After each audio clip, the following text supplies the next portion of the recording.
I like to tell people that the best place for a pond is somewhere that you can see it from inside the house. This pond is viewable from the dining room and the kitchen, which I like because it makes doing the dishes somewhat enjoyable. So do you need to worry if the area that you want for your pond sits under trees?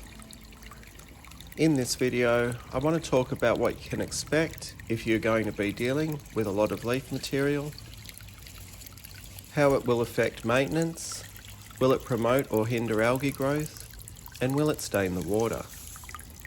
These are all reasonable concerns, so let me see if I can help you out. G'day, my name is Kev, and the aim of my channel is to help people build and maintain ponds without spending a fortune.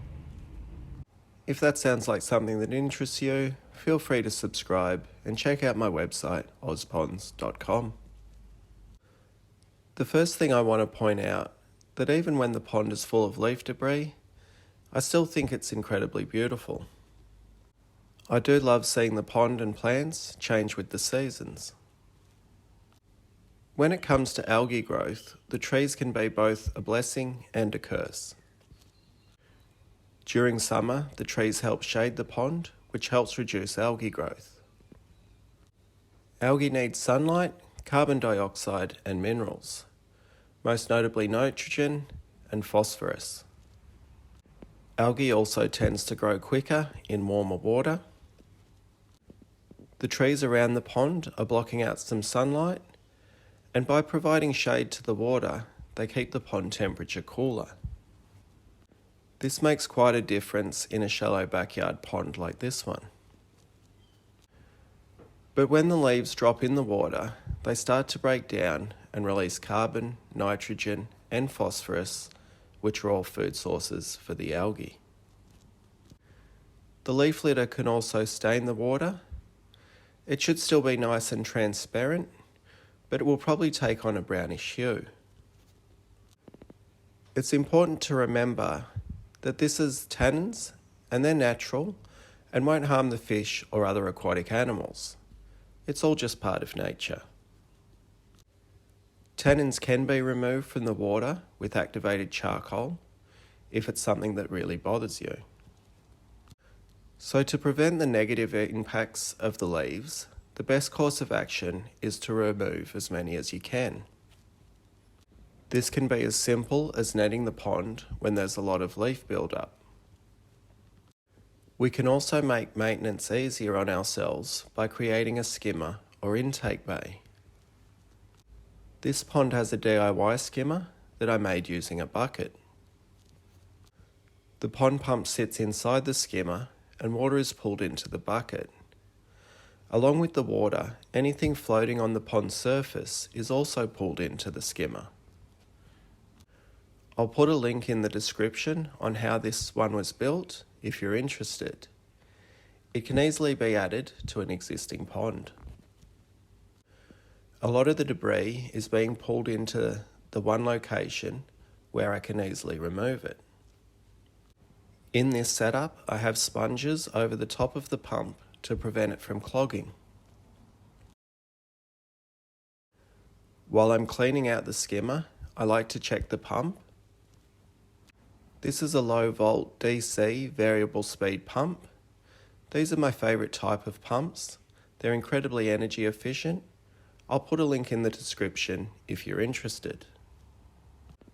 I like to pull it apart to make sure nothing's clogging the impeller, especially during this time of year with so many leaves.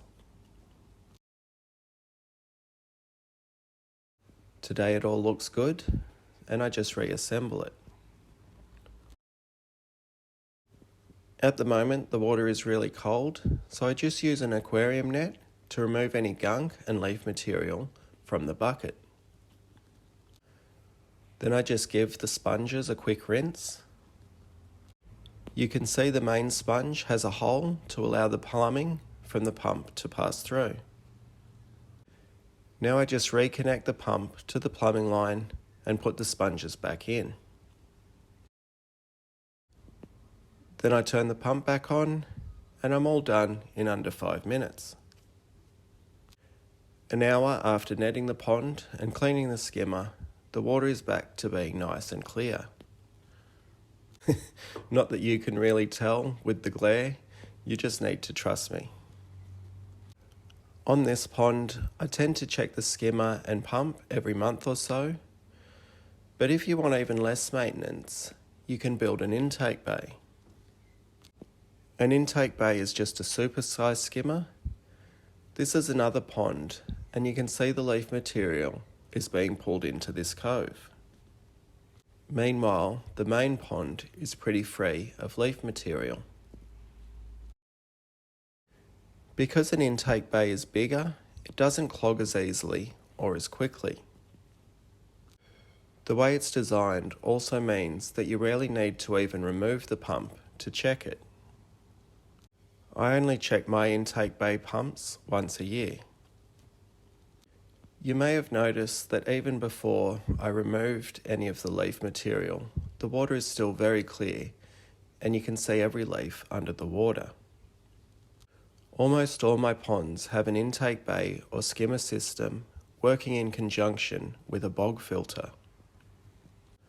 I recently made a video talking about how to design these types of ponds and filters, and another one showing how all the components are put together. These types of ponds really are low maintenance and they look good all year round. Well, at least that's my opinion. I hope this video was helpful, along with the resources that I've linked in the description. If it was, feel free to tickle the thumbs up button, and as always, thanks for watching. See ya.